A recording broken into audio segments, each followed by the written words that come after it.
Adelaide Australia से आप देख रहे हैं हमारी ये खास पेशकश, और मैं हूँ राजीव मिश्रा। आज बात करेंगे सेमीफाइनल के संग्राम की। अब से कुछ ही घंटों के बाद भारत और इंग्लैंड की टीमें एडिलेड ओवल के मैदान पर आमने सामने होंगी, और ये मैच तय करेगा कि सेमीफाइनल जीतकर फाइनल की जंग में कौन सी टीम पहुंचेगी। दोनों टीमें ने अपनी तैयारी, अपने कलर और कलेवर दोनों दिखाए प्रैक्टिस सेशन में। मैच से पहले का आखिरी प्रैक्टिस सेशन, आखिरी प्रेस कॉन्फ्रेंस क्या कुछ कहानी कहती है, इस पर आगे बातचीत करेंगे। और साथ ही प्रैक्टिस सेशन में क्या कुछ ऐसा खास नजर आया जिसकी वजह से हम कह सकते हैं कि भारतीय टीम को एक बड़ा एडवांटेज होने वाला है। भारतीय कप्तान ने किस खिलाड़ी के दम पर इस वर्ल्ड कप को जीतने की बात की, यानी कि रोहित शर्मा ने प्रेस कॉन्फ्रेंस में कौन से खिलाड़ियों का जिक्र किया, और क्या कुछ प्लेइंग कॉम्बिनेशन होगा सेमीफाइनल के संग्राम के लिए भारतीय टीम के लिए, और क्या डेविड मलान पूरी तरह से फिट होकर इंग्लैंड की टीम में आएंगे या पीटर सॉल्ट को जगह मिलेगी। वहीं वुड जो इंग्लैंड के तेज गेंदबाज है, उनकी फिटनेस पर भी कई तरह के सवाल हैं। इन तमाम सवालों के जवाब आज ढूंढेंगे सीधे एडिलेड ओवल के मैदान के ठीक बाहर से मैं ये शो कर रहा हूँ। सबा करीम पूर्व क्रिकेटर और सिलेक्टर हमारे साथ हैं।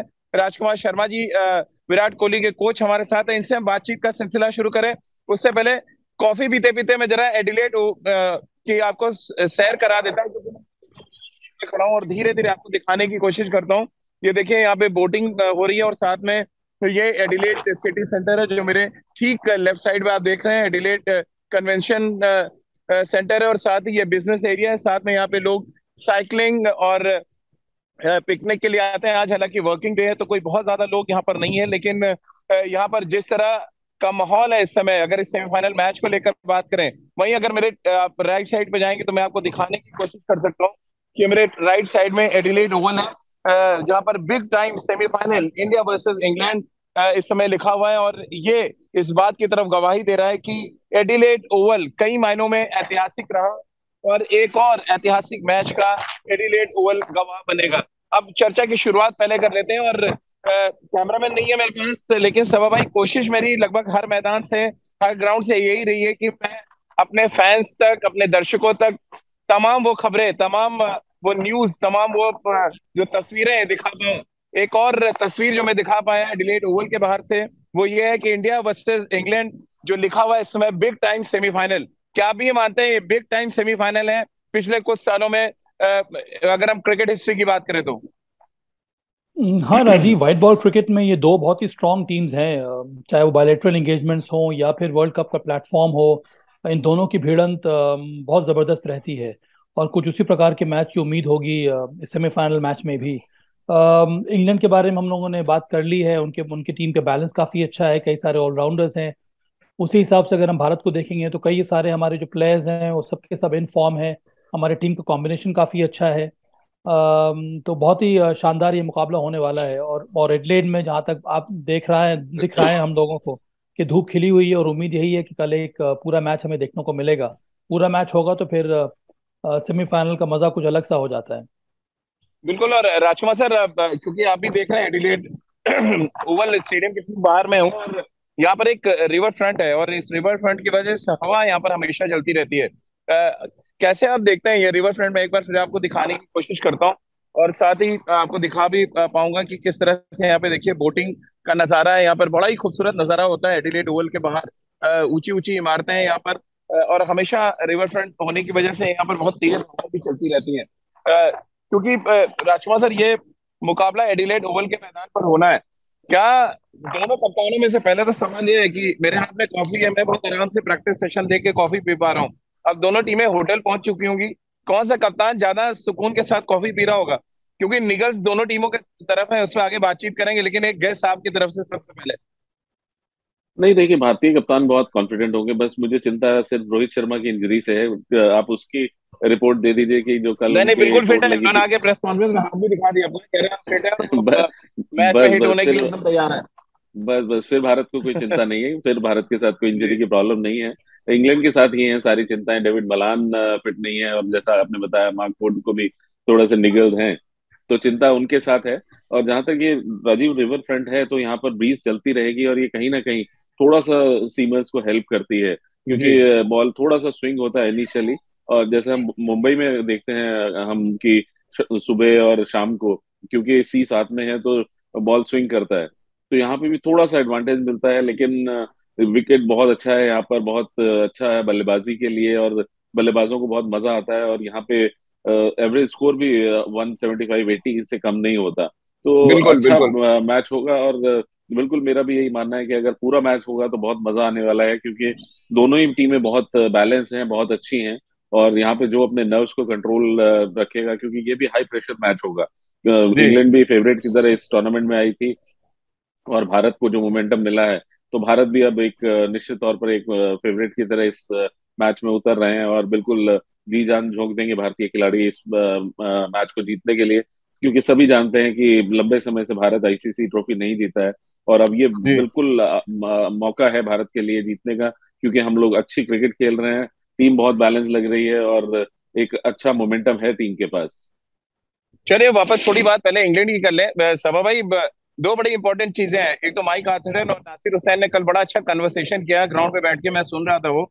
बड़ा ही इंपॉर्टेंट एक पॉइंट पे उन्होंने डिस्कशन किया कि एक एक्स्ट्रा बॉलर आपको एडिलेड ओवल में चाहिए, क्योंकि साइड बाउंड्रीज छोटी हैं। और डेविड मलान अगर फिट नहीं है तो बड़ा मैं सरप्राइज था जब नासिर हुसैन, जो बहुत अच्छे क्रिकेटिंग ब्रेन माने जाते हैं, उनका कहना था कि मैं पीटर सॉल्ट की जगह अगर मैं कैप्टन हूं तो मैं क्रिस जॉर्डन के साथ जाऊंगा, ताकि मुझे एक एक्स्ट्रा बॉलर मिले जो अंतिम के ओवर्स में आगे बॉल डाल सके। क्योंकि साइड बॉल बिल्कुल अलग है। मेलबर्न और सिडनी से आपकी आदत होती है, आप शॉर्ट पिच गेंद और हार्ड पिच, हार्ड लेंथ पे बॉलिंग करते हैं, बट एडिलेड एकदम उल्टा है। क्या आप सहमत हैं नासिर हुसैन ने जो स्टेटमेंट दिया? और कुछ उसी अंदाज में इंडियन टीम प्रैक्टिस करती नजर है, जहां पर हर्षल पटेल को एक्स्ट्रा सेशन दिया गया। एक संकेत भी मिले कि हो सकता है अक्षर पटेल की जगह हर्षल पटेल को यहाँ पे खिलाया जाए। हाँ राजीव, चूंकि जो स्क्वायर बाउंड्रीज हैं बहुत छोटी हैं, तो आपको ऐसे बॉलर्स को खिलाना होगा जो ऊपर लेंथ ज्यादातर डाल पाए, जिनके पास वो डिसिप्लिन है। तो दोनों टीम यही प्रयास करेंगी कि यहाँ पर जिस तरह का ग्राउंड डायमेंशन है, जिस तरह के विकेट है, वहां पर आपको ऐसा बॉलर चाहिए जो ना ही केवल अंतिम के ओवर्स में ऊपर बॉल डाले, पर मिडिल ओवर्स में भी, पावर प्ले में भी रिस्ट्रिक्ट करे बैट्समैन को। यहाँ पर जी हार्ड लेंथ करने में थोड़ी बहुत परेशानी हो जाती है, और हर एक बल्लेबाज कोशिश यही रहती है कि वो ऑन साइड या फिर square of the wicket of side में शॉट्स लगाए। कई बार तो हमने ये भी देखा है कि जो राइट हैंड बैटर है ऑन साइड में जाकर प्रयास, ऑफ साइड में जाकर प्रयास करता है ऑन साइड में खेलने के लिए, क्योंकि उसको सुविधा होती है उस प्रकार के शॉट्स खेलने में। नासिर हुसैन ने जो कहा है, मुझे लगता है कि ऐसे भी इंग्लैंड के पास कई सारे बॉलर्स हैं।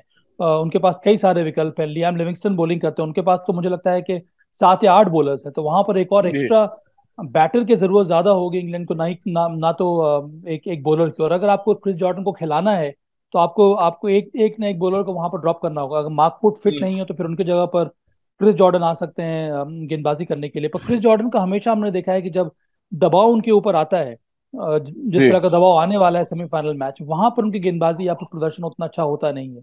मुझे लगता है कि इसके ऊपर भी ध्यान देना होगा। पर एंड में मुझे लगता है कि फिल सॉल्ट एक शानदार एडिशन होंगे इंग्लैंड टीम के लिए। फिल सॉल्ट, हैरी जी। ब्रुक्स, ये दोनों बहुत ही लाजवाब T20 प्लेयर हैं। और सबब भाई, राजकुमार सर, जब मैं यहाँ पे था और कुछ इंग्लिश जो जर्नलिस्ट उनसे बात कर रहा था, तो वो कह रहे थे इंग्लैंड के लिए ब्लेसिंग इन डिस्गाइज अगर डेविड मलान नहीं खेलना है, क्योंकि पीटर सॉल्ट की कुछ इनिंग्स मैंने भी देखी है और बहुत डेंजरस बैट्समैन लगते हैं वो। राजकुमार सर, क्या अभी ये मानते हैं? और जो थ्योरी नासिर हुसैन समझाने की कोशिश कर रहे थे माइक हाथरन को, क्या आप उस थ्योरी के साथ जाएंगे, या आपको लग रहा है नहीं, अकॉर्डिंग टू द बेसिक आप 5 गेंदबाज प्लस एक ऑलराउंडर काफी अलग है, इंग्लैंड के पास तो 7 से 8 बॉलिंग ऑप्शन है? बिल्कुल राजीव, यहाँ पर एक एक्स्ट्रा बॉलर ऐड करने का तो मतलब ही नहीं उठता। आप जी किसी एक बॉलर को ऐड मतलब हटा के उसकी जगह क्रिस जॉर्डन को खिला सकते हैं। और एज इट इज मैं बिल्कुल सहमत हूँ सभा से कि उनका रिकॉर्ड कभी भी बहुत अच्छा नहीं रहा है जब भी प्रेशर उनके ऊपर पड़ा है, भले ही आप आईपीएल की बात कर लें या इंटरनेशनल क्रिकेट की बात कर लें। जी तो मुझे नहीं लगता कि इंग्लैंड इतना बड़ा चांस लेगा, अनलेस एंड अनटिल की वुड को परेशानी हो, निगल हो। तो जी इंग्लैंड ऐसा चांस मुझे नहीं लेते हुए दिख रहा कि वो अपने किसी रेगुलर प्लेयर को हटाकर इनको खिलाएगा। और जी डेविड मलान, जहां तक बात है राजीव, मुझे लगता है कि वो एक डेंजरस प्लेयर है। वो अगर नहीं खेलेंगे तो भारत के लिए अच्छा है। जी मैंने बहुत ज्यादा पारियां सॉल्ट की देखी नहीं है, लेकिन फिर भी क्योंकि मलान एक प्रूवन मैच विनर है, तो अगर वो नहीं खेलते हैं तो वो भारत के लिए अच्छा रहेगा। क्योंकि कोई भी न्यू कमर इतने बड़े जी। प्लेटफॉर्म पर आकर परफॉर्म करे तो वो बहुत क्रेडिटेबल हो जाता है, और प्रेशर इतना ज्यादा होगा दैट टू इंडिया की बॉलिंग के अगेंस्ट की। मुझे नहीं लगता कि बहुत आसान होगा एक न्यू कमर के लिए वहां आकर रन बनाना।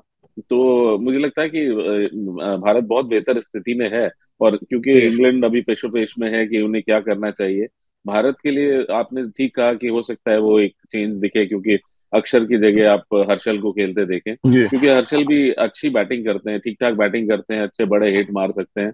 और साथ साथ जैसे स्क्वायर बाउंड्रीज आपने बताया कि छोटी हैं, तो हर्षल का लेंथ वैसे भी ऊपर ही रहता है। वो ज्यादा हार्ड लेंथ पर बॉल नहीं करते, क्योंकि उनके पास इतना पेस नहीं है कि वो वहां से हार्ड लेंथ पे बॉल करके मुश्किल में डालें।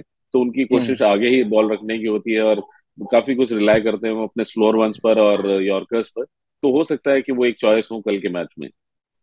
तो चलिए, क्योंकि मैं रिवर फ्रंट पे हूं, तो रिवर फ्रंट से कनेक्ट करते हुए सबा भाई, मैं आपको तस्वीर भी दिखाता हूँ और सवाल भी पूछ लेता हूँ।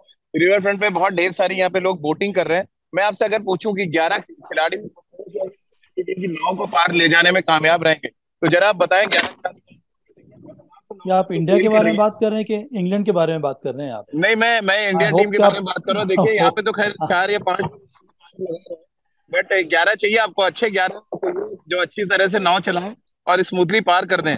अब आप जरा बताएं कौन से वो खिलाड़ी होंगे 11। फिर उसके बाद मैं आपको बताता हूँ प्रेस कॉन्फ्रेंस में रोहित ने क्या कुछ हिंट किया। तस्वीरें देखिए आप 10 देख पा रहे प्लेयर। होंगे।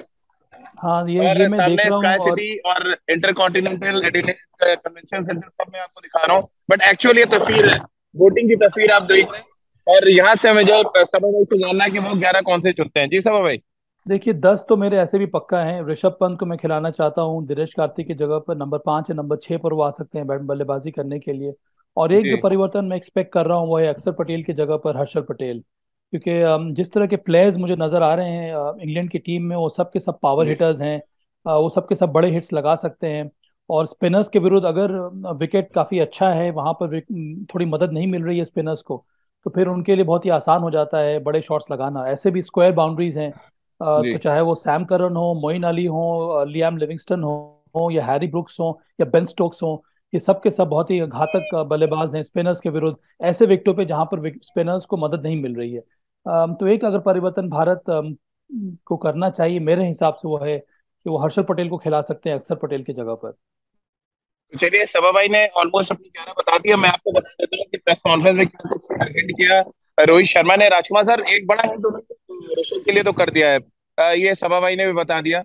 एक जो इंपॉर्टेंट चेंज है जो हम सब ने महसूस किया, मैंने अपनी प्रैक्टिस का जो एनालिसिस किया है, एक वीडियो किया, वहां पे मैंने बताया कि क्यों अर्जुन पटेल खेल सकते हैं। क्या आपको भी लग रहा है जो 11 सभा भाई बता रहे हैं उससे आप सहमत हैं, यही 11 खेलनी चाहिए राजकुमार सर? बिल्कुल राजीव, मुझे लगता है कि अगर वहां पर स्पिनर्स के लिए ज्यादा मदद नहीं है और स्क्वायर बाउंड्रीज जी छोटी हैं, और जिस तरह की गेंदबाजी अक्षर करते हैं, काफी एक फ्लैट ट्रेजेक्टरी के साथ और एक सेम स्पीड के साथ वो बॉल जी। डालते हैं, और अगर उनको विकेट से मदद ना मिले तो बहुत आसान हो जाता है बल्लेबाज के लिए उनको उनके अगेंस्ट रन बनाना। तो हो सकता है कि इंडिया अटेम्प्ट हो उनकी जगह पे हर्षल पटेल को खिलाने के लिए, जो कि एक अच्छे ऑलराउंडर के रूप में भी खेल सकते हैं, मतलब एक अच्छी बल्लेबाजी भी वो करते हैं, और साथ साथ गेंदबाजी में भी एक वेरिएशन देते हैं। डेथ ओवर्स बहुत शानदार डालते हैं वो, उनकी जी मास्टरी है, मतलब एंड में स्लोअर वन को जिस तरह वो मिक्स करते हैं और यॉर्कर्स डालते हैं। और तो मुझे लगता है कि ये एक पॉसिबल चेंज है। लेकिन क्या आप सेमीफाइनल में इतना बड़ा रिस्क लेंगे, ये एक देखने वाली बात जरूर रहेगी। हो सकता है कई बार कप्तान और कोच टेम्प्ट होते हैं कि नहीं, जो विनिंग कॉम्बिनेशन है उसको कंटिन्यू कीजिए, क्योंकि एक कॉम्बिनेशन बना हुआ है, और आप ज्यादा चेंजेस नहीं कीजिए, कहीं टीम बिखर ना जाए। तो ये भी एक चीज टीम मैनेजमेंट के दिमाग में हो सकती है। बट इसके अलावा मुझे कोई चेंज नजर नहीं आ रहा। मुझे लग रहा है कि ऋषभ पंत खेलेंगे दिनेश कार्तिक की जगह, और वो खेलने भी चाहिए नंबर 5 पर। भारत के लिए वो बहुत उपयोगी होंगे, क्योंकि बीच में एक लेफ्ट हैंडर चाहिए भारत को। चलिए, अब थोड़ी बात प्रेस कॉन्फ्रेंस की कर ले समा भाई। रोहित शर्मा ने बड़ी पॉजिटिव प्रेस कॉन्फ्रेंस की, और खास तौर से जिस तरह से सूर्य कुमार यादव की उन्होंने तारीफ की, बहुत ही फेयरलेस क्रिकेटर बताया। बोले कि शॉपिंग का बहुत शौक है, लेकिन एक्स्ट्रा बैगेज लेकर वो क्या उनकी बल्लेबाजी की सक्सेस का जो फॉर्मूला है, जो रोहित ने समझाने की कोशिश की, क्या वही सक्सेस का फॉर्मूला आप समझ रहे हो? और रोहित की माने तो सूर्य कुमार यादव ही इस टूर्नामेंट में एक बड़ा फर्क डाल डाल रहे हैं भारतीय टीम के लिए अभी तक। सही कहा है। रोहित शर्मा ने जो फॉर्म दिखाया है, जिस कंसिस्टेंसी के साथ सूर्य कुमार यादव बल्लेबाजी कर रहे हैं, विशेष करके मिडिल ओवर्स में, इससे बड़ा बल्लेबाज इस विश्व कप में और मुझे कोई नजर आया नहीं है। हाँ। इतनी टेस्टिंग कंडीशन में उन्होंने बहुत ही जबरदस्त स्ट्राइक रेट के साथ रन बनाया है। मुझे लगता है हमेशा हर पारी में उनका स्ट्राइक रेट जो है 200 से ऊपर ही रहा है, और ये बहुत बड़ी बात होती है। जी। इसी वजह से रोहित शर्मा बात कर रहे हैं सूर्य कुमार यादव की। सबसे बड़ी बात सूर्य कुमार यादव की बल्लेबाजी में ये है कि वो फील्ड के मुताबिक शॉट्स खेलते हैं, और इसकी वो तैयारी करते हैं। इस तरह से वो सिमुलेट करते हैं कंडीशंस को, जहां पर फील्डर नहीं है वहां पर वो कौन कौन से शॉट्स लगा सकते हैं। इसके बारे में सभा इन भाई सब एक चीजों बड़ा पर वो इंपॉर्टेंट ध्यान पॉइंट देते हैं और याद आ गया, प्रैक्टिस मुझे लग करते रहा है हैं। आपको भी बताऊं। रोहित ने कहा कि सूर्य कुमार यादव से जब एक दिन वो बात कर रहे थे, तो सूर्य कुमार ने कहा कि उन्हें छोटे मैदान पसंद नहीं है, क्योंकि वो गैप्स ढूंढने में थोड़ी उनको परेशानी होती है। अब एडिलेड का मैदान, वहां के जो डायमेंशन है जो कट करना होता है, कितना मुश्किल आप देख रहे हैं। सूर्य कुमार यादव जैसे बैट्समैन के लिए जो गैप्स ढूंढते हैं, इनोवेटिव बहुत ज्यादा है। और जिस तरह से माइक आर्थिनो और नासिर हुसैन ने इतनी तारीफ तो सभी की एक इंग्लिश एक्स क्रिकेटर से, कि वो आके पूरे टाइम कम से 7 से 8 मिनट का सेशन था सूर्य कुमार यादव को लेके। क्या इतना ही इम्पोर्टेंट हो चुके हैं वो T20 फॉर्मेट में वर्ल्ड क्रिकेट के लिए? इस समय मॉडर्न डे क्रिकेट में T20 में सबसे बड़ा बल्लेबाज सूर्य कुमार यादव ही नजर आ रहा है राजीव, और जी। कोई उनके आमने सामने नहीं है। और इसी वजह से हर एक जो क्रिकेट एक्सपर्ट्स हैं, जो फॉर्मर क्रिकेटर्स हैं, वो सूर्य कुमार यादव के बारे में ही बात कर रहे हैं। कुछ साल पहले की बात है, और मेरी मेरी बात हो रही थी। कुछ साल पहले जो हुआ सूर्य कुमार यादव की बल्लेबाजी में, उसके बारे में प्रवीण आमरे से, जो इस समय दिल्ली कैपिटल्स के कोच हैं, कई साल वो मुंबई के कोच भी रह चुके हैं, उनका ये मानना था कि जी। कुछ साल पहले Suryakumar Yadav one dimensional player थे, वो सिर्फ ऑन साइड में ही शॉट्स लगाते थे। और आपको याद होगा कि अर्ली आईपीएल डेज में कुछ उसी उसी तरह की उनकी प्रवृत्ति थी। और उसके बाद उन्होंने मेहनत बहुत ज्यादा की है, और ऑफ साइड भी अपना शॉट्स लगाना उन्होंने शुरू कर दिया पिछले 1-2 साल में। तो ये जो बड़ा परिवर्तन आया, उसके वजह से एक तरह से ऑलराउंड प्लेयर हो गए हैं इस समय सूर्य कुमार यादव, और इसी वजह से ज्यादा हम्म। डेंजरस होते जा रहे हैं। पर हमेशा से मुझे ये लगता है कि ऐसा खिलाड़ी जिसमें ज्यादा वो ताकत नहीं है पावर हिट शॉट्स लगाने की, उसके लिए बहुत जरूरी है कि वो फील्ड के मुताबिक शॉट्स लगाए, जिसको हम लोग हाँ अंग्रेजी में कहते हैं प्ले द फील्ड, जो कि सूर्य कुमार यादव ने किया है। तो बहुत बहुत बड़ा ये उदाहरण है यंगस्टर्स के लिए, या फिर ऐसे प्लेयर्स के लिए जिनका बिल्ट उतना हैवी नहीं है, कि आप भी जी। सक्सीड कर सकते हैं T20 क्रिकेट में एक बल्लेबाज के रूप में, अगर आपका शॉट सिलेक्शन अच्छा हो, और अगर आप जी। फील्ड के मुताबिक शॉट लगाना शुरू करें तो। राजकुमार सर, अब इतना कॉन्फिडेंस था कि मैं एक वीडियो पीछे से आया और दादा कह के उन्होंने हाथ मिलाया मेरे से और चले गए। मैंने कहा सूर्या भाई टोटका है, बैटिंग नहीं करेंगे आज भी, तो हाथ हिला के चले गए। यानी कि पूरे वर्ल्ड कप में उन्होंने मैच से पहले नेट में बैटिंग नहीं की है। अब इसको क्या, किस तरह से आप देखते हैं, एज अ कोच आप कैसे देखते हैं? आप एक बैट्समैन जो फॉर्म में है उसको खुला छोड़ देना चाहते हैं एक बड़े मुकाबले से पहले, या आप चाहते हैं टचडाउन करे? विराट ने हालांकि बैटिंग की नेट में काफी देर, लेकिन सूर्य कुमार बिल्कुल उल्टा थे। वो जाके अपनी फिटनेस का सेशन किया, जिम गए। फिर जब मैंने पूछा कि आप बैटिंग करोगे, तो ऐसे करके वो चले गए। तो क्या मतलब है इसका, क्या एज अ कोच आप क्या निष्कर्ष निकालते हैं? देखिए राजीव, हर खिलाड़ी का अपना प्रोसेस है। कोई जी। खिलाड़ी अगर आप देखें किसी भी बड़ी टीम में, कुछ लोग होते हैं कि वो पहले दिन सिर्फ थ्रो डाउन्स लेते हैं या मैच से पहले दिन बैटिंग नहीं करते, कुछ लोग नेट्स करते हैं, कुछ लोग नहीं करते बिल्कुल भी।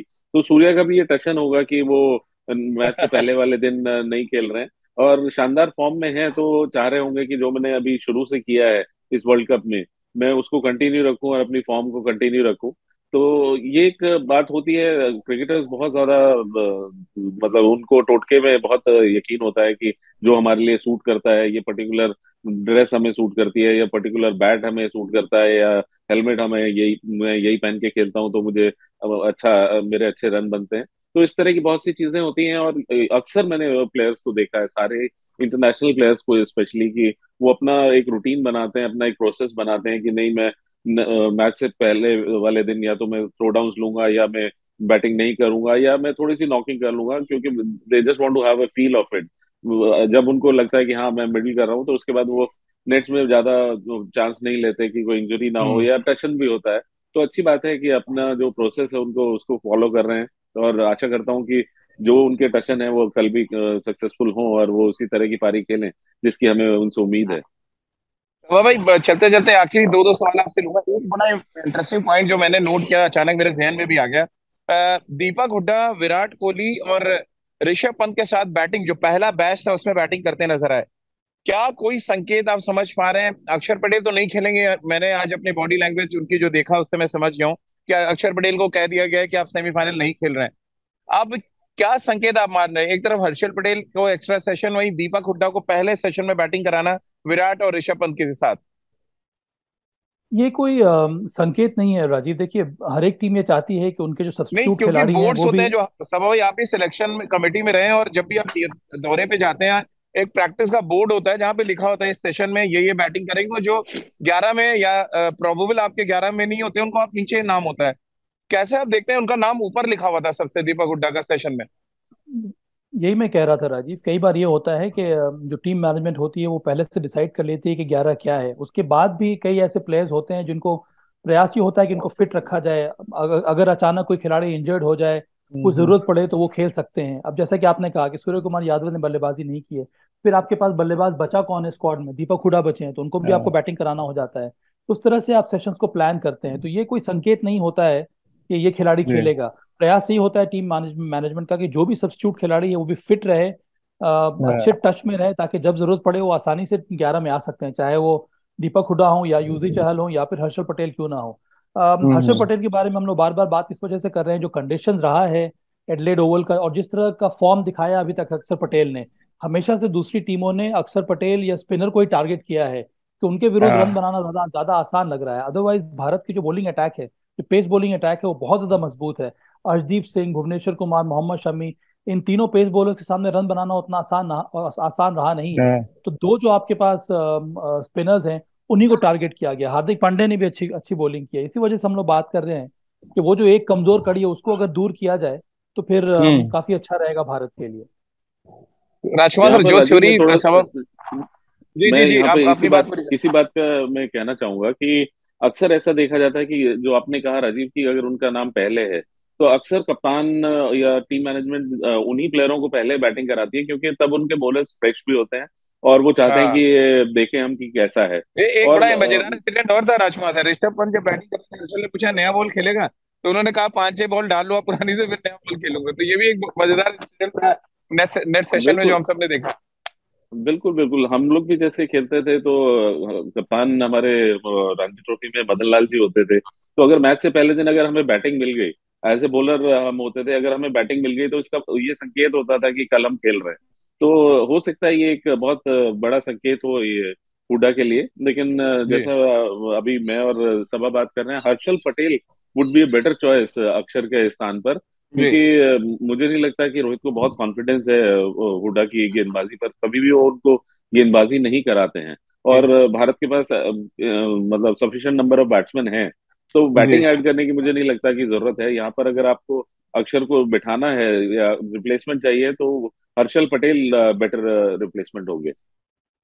चलिए, तो 3 बड़े मुकाबले इस मैच में जो तय करेंगे कि ये मुकाबला कौन सी टीम जीतने जा रही है। सबसे पहला बड़ा मुकाबला विराट कोहली वर्सेस वुड हम देख रहे हैं। दूसरा बड़ा मुकाबला हम यहाँ पर अगर बात करें तो Ben Stokes versus Hardik Pandya. और तीसरा जो बड़ा मुकाबला है, अर्शदीप सिंह वर्सेस बटलर। कौन सा बड़ा मुकाबला सबसे ज्यादा इस मैच में असर डाल सकता है, सबा भाई? जॉस बटलर के सामने आप किसी भी बॉलर को रख लीजिए, चाहे वो अर्शदीप हो, भुवनेश्वर कुमार हो या फिर मोहम्मद शमी क्यों ना हो। जॉस जी बटलर का विकेट बहुत जरूरी होगा भारत के लिए। अगर पावर प्ले में जॉस बटलर को हम लोग रोक सकते हैं और उनका विकेट हम लोगों ने पहले 1 या 2 ओवर में ले लिया, तो भारत का ऐसे भी मुझे लगता है कि बहुत बड़ा एडवांटेज रहेगा। तो भारत को टारगेट करना होगा जॉस बटलर को, क्योंकि वो एकमात्र ऐसे प्लेयर हैं जो कि अद्भुत पारी खेल सकते हैं और मैच विनिंग पारी खेल सकते हैं। उनको रोकना बहुत मुश्किल हो जाता है अगर एक बार उन्होंने लय पकड़ ली तो। नई गेंद के साथ जी। जिस तरह का मूवमेंट मिला है हमारे पेस बॉलर्स को, हर्षदीप को, भुवनेश्वर कुमार को, क्योंकि पहला 1 या 2 ओवर डालेंगे, उसके बाद मोहम्मद शमी को, तो मुझे पूरी उम्मीद है कि अगर इन तीनों में से किसी ने भी जॉस बटलर का विकेट इनिशियल 2 या 3 ओवर में ले लिया, तो ये बहुत बड़ा झटका होगा इंग्लैंड के लिए। और वहां से इंग्लैंड को रिकवर करना, क्योंकि उनकी बैटिंग ऐसे भी थोड़ी बहुत कमजोर है, बहुत हाँ। कठिन रहेगा इस मैच में। तो सभा भाई का मानना है Jos Buttler versus Arshdeep Singh एक बड़ा मुकाबला होगा। लेकिन राजकुमार सर, जो इंग्लैंड के क्रिकेट एक्सपर्ट्स हैं, जर्नलिस्ट हैं, वो तो कुछ और मान रहे हैं। उनका कहना है कि जब 30 से 35 हजार भारतीय दर्शक ग्राउंड पे होंगे, तो उस प्रेशर से इंग्लैंड को सबसे ज्यादा लड़ना पड़ेगा। क्या आप मानते हैं? क्योंकि मैं था बांग्लादेश से, जो मैच हुआ पूरी तरफ सिर्फ नीली जर्सी नजर आ रही थी, और वो ग्रीन कलर की जर्सी कहीं छुप गई थी, और इंग्लैंड के लिए तो बिल्कुल सपोर्ट नहीं होगा ऑस्ट्रेलिया में। क्या वाकई नासिर हुसैन, माइक आर्थरडन और जो इंग्लिश के जर्नलिस्ट हैं, जो ये उनको एक दिल में एक डर है इस चीज का कि पब्लिक जो है फैंस प्रेशर क्रिएट करेगी, वो भारत के लिए बड़ा एडवांटेज होगा? आप भी मानते हैं इस बात को? देखिए राजीव, एडवांटेज तो रहता है जब आपको कि पूरा क्राउड आपके लिए चीयर कर रहा हो, तो एक अंदर से एक अलग ही कॉन्फिडेंस रहता है, और आपको लगता है कि इतने आपके फैंस हैं, आपका मतलब आप अच्छा करें उनके सामने तो आप हीरो बन सकते हैं। और बिल्कुल दूसरी टीम के लिए एक थोड़ा सा साइकोलॉजिकल प्रेशर तो रहता ही है कि हाँ। आप दूसरी टीम को इतना एडवांटेज है, उनको इतनी सपोर्ट है, तो कहीं ना कहीं वो प्रेशर तो रहेगा। लेकिन इंटरनेशनल लेवल में जिस तरह के खिलाड़ी हैं, इंग्लैंड में भी बहुत एक्सपीरियंस खिलाड़ी हम्म। हैं, बटलर एंड बेन स्टोक्स वगैरह, जो कि बहुत क्रिकेट खेल चुके हैं। तो मुझे नहीं लगता कि बहुत ज्यादा इस चीज का वो प्रेशर लेंगे। लेकिन हाँ, हम्म। भारतीय टीम के लिए जरूर सपोर्ट होगा, तो वो उस सपोर्ट को एंजॉय करेंगे। लेकिन हाँ, मुझे नहीं लगता कि इंग्लैंड पे बहुत ज्यादा इस चीज का प्रेशर होगा। प्रेशर, मेरा भी यही मानना है कि बटलर का विकेट भारत के लिए बहुत बहुत इंपॉर्टेंट है। वो जल्दी जी। विकेट अगर भारत को मिल गया, तो हम काफी हद तक बेटर कंडीशन में हो जाएंगे मैच जीतने के। तो भाई आप भी मानते हैं कि पब्लिक का उतना असर नहीं होगा, या आपको लगता है कि जब विराट विराट, सूर्या सूर्या, रोहित रोहित की आवाज गूंजेगी स्टेडियम में, वो एक अलग सा माहौल क्रिएट कर देती है, और कहीं ना कहीं आपके जहन में आ जाता है कि अब ऑस्ट्रेलिया में नहीं, दरअसल कहीं दिल्ली या अहमदाबाद या कोलकाता में मैच खेल रहा है। मुझे तो अब ऐसा एहसास हो गया है राजीव कि जब भी भारत के खिलाफ किसी भी टीम का मुकाबला होता है, दूसरी टीम पहले से तैयार होकर आती है कि इस मैच में जो क्राउड सपोर्ट होगा वो या सिर्फ कान भारत में का ही रुई या होगा। ईयरफोन लगा लेना चाहिए और थोड़ी देर के लिए। अब जो दूसरी टीम जो तैयारी करती हैं वो यही करती हैं कि उनके उनका जो फोकस है वो सिर्फ मैदान के ऊपर होना चाहिए और गेंद के ऊपर होना चाहिए।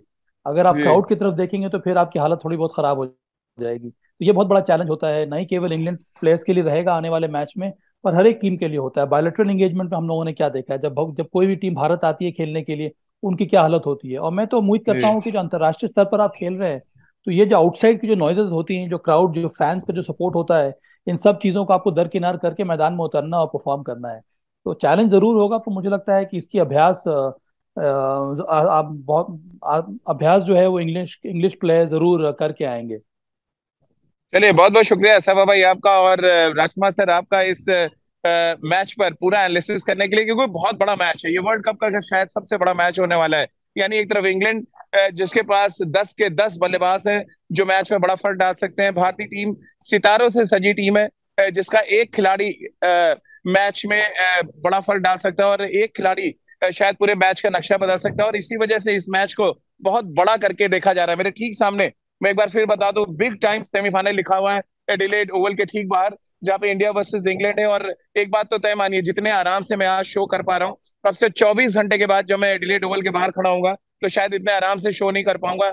बड़ी तादाद में नीली जर्सी में फैंस यहाँ पर पहुंचने वाले हैं। मैं रेस्टोरेंट में था, लोग बता रहे थे 10,000 एक्स्ट्रा लोग इस समय एडिलेड में। आप अंदाजा लगाइए कि एक छोटे से शहर में किस तरह से जन सैलाब पूरी तरह से आया हुआ है इस मैच को देखने के लिए। तो आप भी तैयार हो जाइए इस हाई वोल्टेज क्रिकेट मैच को देखने के लिए, और यहाँ से जो मैच जीतेगा वो मेलबर्न के लिए रवाना होकर हारने वाली टीम को अपने घर जाना पड़ेगा। तो उम्मीद यही करेंगे कि भारतीय टीम मेलबर्न की तरफ जाए और इंग्लैंड की टीम लंदन की फाइट पकड़े, लेकिन इसके लिए भारतीय टीम को बेहद शानदार क्रिकेट खेलनी पड़ेगी। और इस बात का जिक्र रोहित ने भी किया कि इंग्लैंड को हराने के लिए आपको अपना बेस्ट देना पड़ेगा एडिलेड के मैदान पर। तो ऑस्ट्रेलिया के एडिलेड शहर से हमारी इस खास पेशकश में फिलहाल इतना ही।